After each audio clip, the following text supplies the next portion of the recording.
सोचिए, अगर धरती के नीचे सच में एक दूसरी दुनिया छिपी हो तो एक प्रोफेसर को अपने 10 साल पहले गायब हुए भाई की किताब में कुछ अजीब निशान मिलते हैं और वही निशान उसे एक ऐसे ज्वालामुखी तक ले जाते हैं जहां से धरती के अंदर जाने का रास्ता खुलता है। लेकिन नीचे जो मिलता है वो किसी ने कभी सोचा भी नहीं था।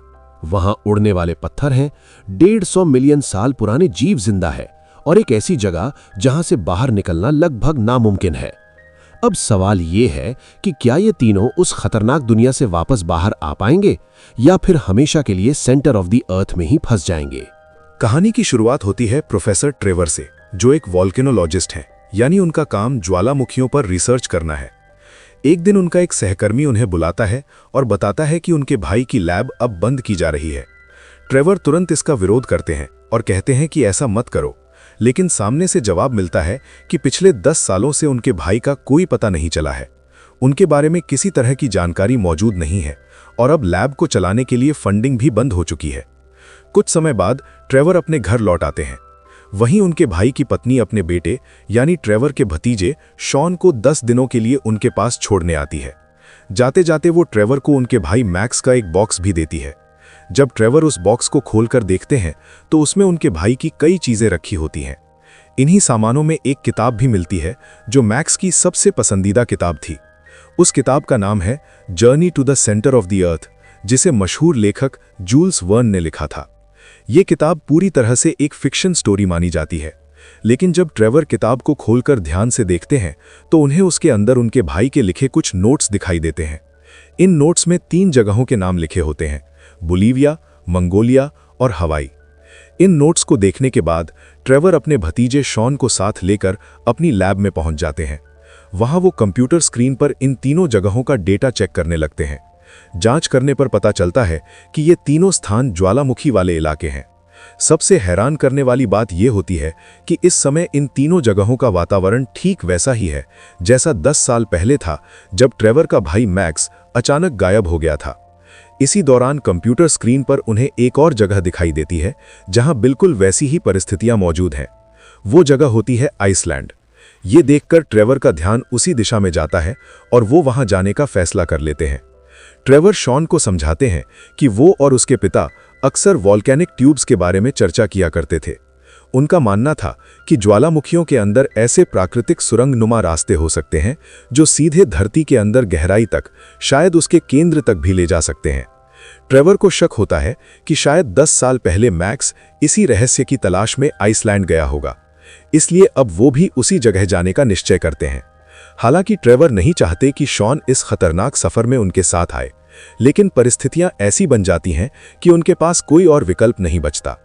आखिरकार दोनों आइसलैंड पहुंच जाते हैं। वहां जाकर वे एक ऐसे वैज्ञानिक के घर पहुंचते हैं जो ज्वालामुखियों पर रिसर्च करता था, लेकिन दरवाजा खोलती है उसकी बेटी, जिसका नाम हना होता है। हना उन्हें बताती है कि उसके पिता 3 साल पहले इस दुनिया को छोड़ चुके हैं। तभी ट्रेवर उसे अपने भाई की वही किताब दिखाते हैं जिस पर मैक्स को बहुत भरोसा था, journey to the centre of the earth. Trevor Hannah से कहते हैं कि उन्हें पूरा यकीन है कि आइसलैंड आने के बाद उनका भाई जरूर उसके पिता से मिला होगा। जब हना किताब को ध्यान से देखती है तो वो अपने पिता की भी बिल्कुल वैसी ही किताब निकाल कर ले आती है। अब जब दोनों किताबों के नोट्स की तुलना की जाती है तो पता चलता है कि दोनों ने लगभग एक जैसे स्थानों पर मार्किंग की हुई है। हना बताती है कि भले ही ये किताब एक साइंस फिक्शन मानी जाती हो, लेकिन कई लोग ऐसे भी हैं जो मानते हैं कि इसमें लिखी बातें सच हो सकती हैं। उनके पिता भी इन्हीं लोगों में से एक थे। उन्हें पूरा विश्वास था कि धरती के नीचे कहीं ना कहीं एक अलग दुनिया जरूर मौजूद है। ये सुनने के बाद ट्रेवर कहते हैं कि वो उस ज्वालामुखी तक पहुंचना चाहते हैं जिसके बारे में ये संकेत मिल रहे हैं।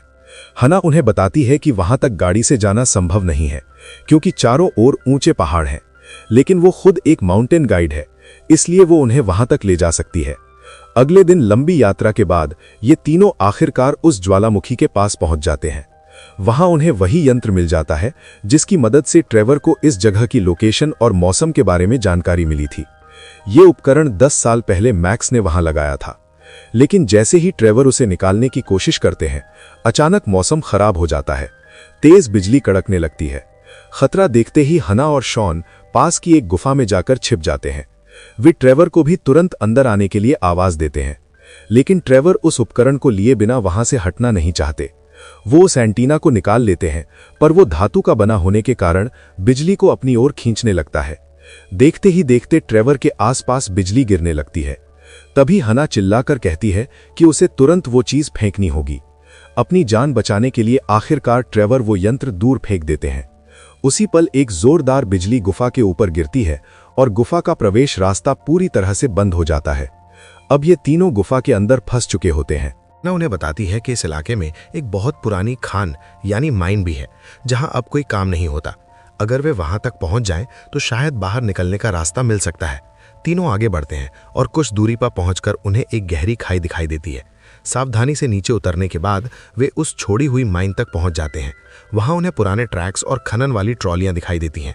उन्हें लगता है कि शायद इन ट्रॉलियों की मदद से वे बाहर निकल सकते हैं, इसलिए तीनों एक ट्रॉली में बैठ जाते हैं। लेकिन जैसे ही ट्रॉली चलती है वो तेजी से नीचे की ओर फिसलने लगती है। रास्ते में एक जगह ट्रैक टूटा हुआ होता है, फिर भी किसी तरह वे उस खतरनाक हिस्से को पार कर लेते हैं। लेकिन थोड़ी ही देर बाद उनकी ट्रॉलियां अलग अलग रास्तों पर बट जाती हैं। जिस ट्रॉली में हना होती है उसका ट्रैक खत्म होने वाला होता है, इसलिए वो तुरंत कूदकर ट्रेवर की ट्रॉली में आ जाती है। मगर ज्यादा देर नहीं बीतती कि उस ट्रॉली का ट्रैक भी खत्म हो जाता है जिसमें हना और ट्रेवर बैठे होते हैं। स्थिति खतरनाक हो जाती है, इसलिए दोनों आखिरी समय पर ट्रॉली से कूदकर नीचे गिर जाते हैं। उनकी ट्रॉली आगे जाकर दीवार से जोरदार टक्कर खाती है। कुछ ही पलों बाद शॉन भी वहां पहुंच जाता है। अब वे देखते हैं कि ट्रॉली की टक्कर से दीवार में एक छेद बन गया है। जब वे उस छेद के अंदर झांकते हैं और आगे बढ़ते हैं तो हैरान रह जाते हैं, क्योंकि वहां चारों तरफ बेशकीमती हीरे चमक रहे होते हैं। ये नज़ारा देखकर शॉन तुरंत अपने बैग में कई सारे हीरे भरने लगता है, लेकिन तभी अचानक उन्हें कहीं से चटकने की आवाज़ सुनाई देती है। ट्रेवर तुरंत समझ जाता है कि जिस जगह पर वे खड़े हैं वो दरअसल ज्वालामुखी के अंदर मिलने वाला एक बेहद नाजुक पत्थर है। ये पत्थर कांच की तरह पतला होता है और हल्की सी हरकत से भी टूट सकता है। इसलिए वो अपने भतीजे शॉन को धीरे धीरे वहां से निकलने के लिए कहता है। शॉन बहुत संभल कर आगे बढ़ने लगता है, लेकिन तभी उसके बैग से एक हीरा फिसलकर नीचे गिर जाता है। उस छोटे से झटके की वजह से पूरी दीवार टूट जाती है और अगले ही पल तीनों गहरी खाई में गिरने लगते हैं। वे लगातार कई मिनटों तक नीचे गिरते रहते हैं, लेकिन फिर भी जमीन तक नहीं पहुंचते। गिरते गिरते ट्रेवर उन्हें बताता है कि जूल्स वर्न की किताब में इस जगह का जिक्र मिलता है। किताब के अनुसार ये सुरंग सैकड़ों शायद हजारों मील तक लंबी हो सकती है, और जब कोई आखिर में इसके तल तक पहुंचता है तो वहां एक तरह की वाटर स्लाइड मिलती है। ट्रेवर की बात खत्म होते ही कुछ देर बाद उन्हें हवा में उड़ती हुई पानी की बूंदें दिखाई देने लगती हैं। कुछ ही पलों बाद वे सच में उस वाटर स्लाइड में गिर जाते हैं। पानी के तेज बहाव के साथ फिसलते हुए तीनों आखिरकार एक बहुत बड़े पानी के कुंड में जा गिरते हैं। किसी तरह तैरते हुए वे उस पानी से बाहर निकलते हैं। तभी ऊपर आसमान की ओर नजर जाती है, जहां कई अजीब से पक्षी उड़ते हुए उनकी तरफ आ रहे होते हैं। ये देखकर हना ट्रेवर से पूछती है कि क्या उसने इन पक्षियों को पहले कभी देखा है।